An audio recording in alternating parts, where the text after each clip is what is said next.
Halo internet, Zero Squad di sini dan kali ini gue akan menjawab sebuah request yang datang dari video goib gue kemarin, yaitu coba dong buat tutorial attack rate memakai troops TH6 atau TH7 yang murah namun efektif. Tentu saja akan gue buatkan untuk lo subscriber gue. Yang pertama di sini gue akan membahas TH6 dulu ya kan. Solusi alternatif untuk farming itu ada 3. Yang pertama Barcher, Barbarian Archer, Go Barcher, Goblin Barbarian Archer, dan yang paling efektif adalah Gibarch. Dan ketiganya tentu saja mempunyai kelebihan dan kekurangannya masing-masing ya. Dan gue udah ngebuat 3 serangan. Ada yang menggunakan Gibarch, Go Barch, sama Barcher. Dan yang pertama kita akan membahas yang paling murah, itu adalah Barcher. Oke, kenapa milih Barcher? Banyak orang sangat menyukai strategi Barcher ya, karena pertama ya emang murah, paling murah dan paling efektif. Cuman kalau ingin berbicara ingin sekaligus menembus trofi atau mengambil bintang ratain base, gua rasa Barcher ini kurang begitu baik untuk digunakan, karena strateginya adalah dia hanya mengincar kolektor luar seperti ini. Contohnya kandidat base yang paling baik untuk di Barcher. Komposisi yang digunakan adalah 75 Barbarian dan 75 Archer untuk base TH6 yang army capnya sudah mentok tentu saja. Dan itu harga Barcher itu sekitar 13.500. Kita asumsikan saja Barbarian sama Archer sobat udah mentok ya, udah level 3 dua-duanya. Lihat ini. Jadi serangan Barcher ya seperti ini. Dia mengelilingi, menaruh troops-nya di sekeliling tempatnya untuk mengincar kolektor luar saja, karena kita tahu sendiri bahwa base TH6 itu rata-rata kolektornya di luar karena kekurangan wall. Dan kelemahan dari Barbarian Archer ini ya itu door. Lihat, itu sekumpulan Archer mati di satu tempat, itu sangat sakit sekali ya, untuk apalagi jika ada Wizard Tower seperti dia, ada Wizard Tower dan Mortar 2 ini. Satu kali kena saja udah sangat bisa membunuh Archer sehingga bisa rata. Oleh karena itu, jika sobat ingin mengincar kolektor dan yang ingin paling murah, pakailah Barcher. Nah, itu tadi penggunaan Barcher atau Barbarian Archer yang cukup murah, cuman sekitar 13.500 untuk penggunaannya. Dan yang kedua itu cara farm yang lebih efektif lagi itu dengan menggunakan Go Barch atau Goblin Barbarian Archer yang akan kita saksikan sekarang sobat. Nah, ini salah satu base yang agak susah, dan dia menaruh goblin di situ untuk memancing isi CC karena cukup bermasalah juga kalau ada isinya. Nah, sudah dimulai saya penyerangannya dan dia sengaja menumpuk goblinnya di sini. Kenapa? Karena di sini ada splash, di sini ada mortar.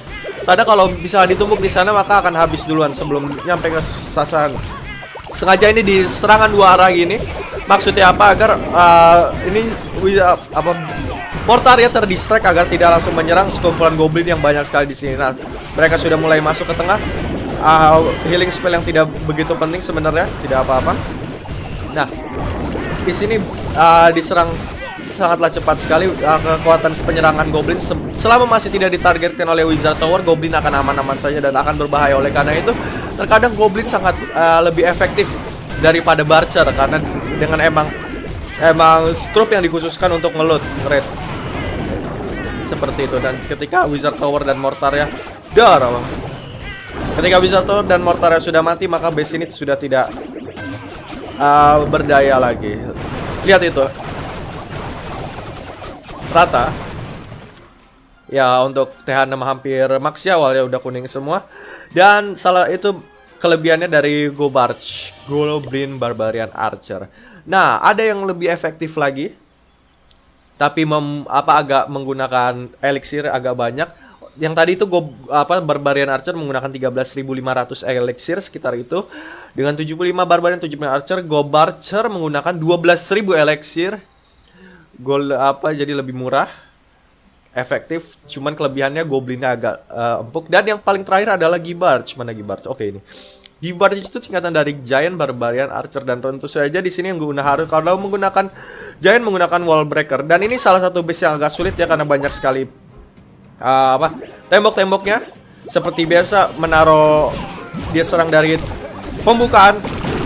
Jika sobat menggunakan Gibarch, maka hal yang paling utama yang dilakukan adalah mentargetkan Wizard Tower dan Mortarnya dahulu. Hancurkan itu dahulu, karena satu-satunya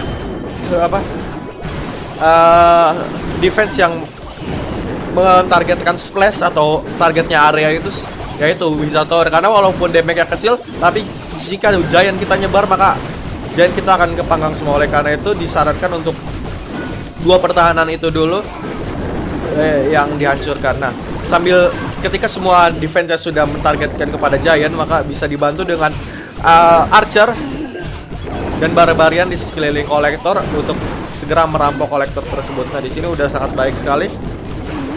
Mereka sudah masuk ke pertahanan. Wizard Tower sudah habis. Di sini barbarian sengaja ditumpuk agar lebih cepat lagi, karena di situ dia tahu giantnya sudah tinggal sekarat. Oleh karena itu di sini dua masih sangat mengkhawatirkan ditumpuk barbarian di bawah. Di situ mortar masih sakit, lihat sekali langsung mati semua kumpulan barbariannya. Dar, luar biasa sekali. Nah, begitulah caranya. Cuman musuh utama selamat berkat archer ini. Musuh utama dari giant adalah spring trap. Oleh karena itu perhatikan juga bentuk base-nya. Apakah ada beberapa jebakan-jebakan, pembukaan-pembukaan yang berisinya spring trap. Karena jika giant kita sudah hilang semua, sekali kena spring trap maksimal 3 giant itu merupakan suatu kesialan buat kita. Oleh karena itu perlu diperhatikan bentuk base yang sekiranya kita mampu nge-raid. Kan lumayan tuh, tinggal ngabisin Builderhood. Nah, lumayan dengan hanya modal 25.000 kita balik modal 150.000 elixir dan 226.000 gold. Apalagi tadi yang Barcher kalau tidak salah itu balik modalnya gede sekali, karena hanya menggunakan 13.500 elixir. Nah, untuk lo TH6 sebenarnya kalau dibilang mau farming itu tidak begitu sulit ya. Untuk TH6 farming belum sekompleks, belum seribet TH8, TH9 yang gua rasain itu, karena bentuk base-nya, defense-nya juga masih gampang gitu kan. Masih sederhana, layoutnya juga masih sederhana. Oleh karena itu komposisi yang paling tepat itu tadi Giant Barbarian Archer, Goblin Barbarian Archer, kalau nggak Barbarian Archer doang. Nah, komposisinya tadi Gibarch itu 57, Archer 29, Wallbreaker-nya 2 dan Giant-nya 12 itu yang paling efektif. Nah, gua juga lagi farming juga di TH9. Kalau di TH9 lebih ribet lagi karena di sini ada kita pakai wizard, tapi efektif ya, dan susah untuk ngeratain base TH9 tentu saja karena harus full squad ya, kill squad namanya. Bukan squad, harus squadnya. Oke, itu dia sobat, mungkin khususnya untuk Michael Lee buat lo yang nonton. Itu dia cara farming TH6 yang murah dan efektif. Tinggal pilih saja antara ketiga strategi itu. Mungkin di next gue akan ngelanjutin bagaimana cara farming di TH7, makanya stay tune terus, atau komentar untuk saran-saran selanjutnya. Dan juga TH9 gue siapin untuk war. Di situ Expo udah gue ketok dua-duanya. Dan mungkin gue juga akan mungkin fokus farming dulu ya. Jadi nanti gue bisa bikin video cara farming TH9 yang baik dan benar dan efektif tentu saja, hanya di Sir Scott Gaming. Oke, jangan lupa untuk subscribe dan like, karena itu membantu gue untuk membuat video yang lebih keren-keren lagi. Dan sampai jumpa. Karena sebenarnya nggak mau baca, udah menang ya guys. Udah menang telak. Dan gue tidak